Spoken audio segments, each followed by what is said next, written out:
A Florida man found his ex-girlfriend in bed with another man, so he fatally beat him with a metal rod, and she helped clean up the crime scene. Is someone cutting onions in here? Oh, it's a love story, kids.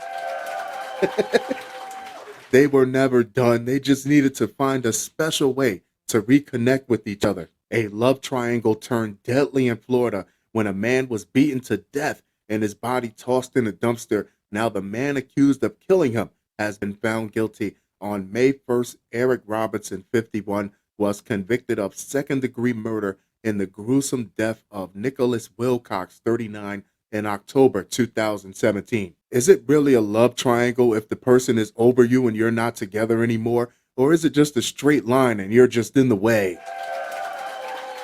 Things to think about when you're doing life in prison. According to police, Robinson killed Wilcox by violently assaulting him in an apartment they once lived together. Feet all up on your sofas, man. Prosecutors allege that Robinson entered the room where Wilcox was in bed with Robinson's former girlfriend, Isabella Tagliarini, and proceeded to bludgeon him with a metal rod. During the investigation, officials found Wilcox's body in a dumpster in Plantation behind a shopping center. It's a sad reality that there are some people out there that, number one, don't respect boundaries. Two, they don't understand that when it's over, it's over. They hurt their own feelings and fly off in a jealous fit of rage when they show up unannounced to find their ex getting folded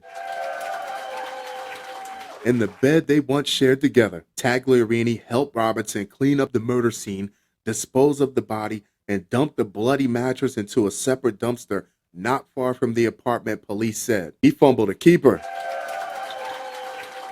Hear me out, because if she was willing to do all that and they're not together anymore, how did he mess up by her? Robinson's defense attorneys claim Tagliarini was the one who beat Wilcox to death, and she asked Robinson for help, so they tried to flip it on her. You heard right. Two attorneys came up with that piss-poor defense.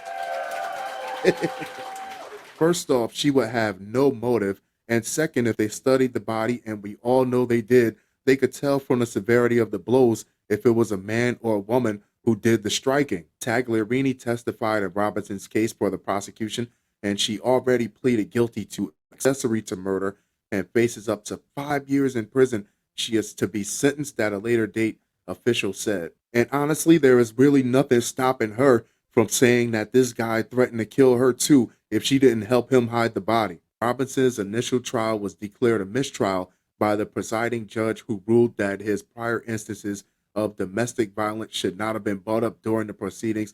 How is that not relevant if he has a history for violence or if he has a history for just flying off the handle? Robinson is scheduled to be sentenced on June 16th. He faces up to life in prison.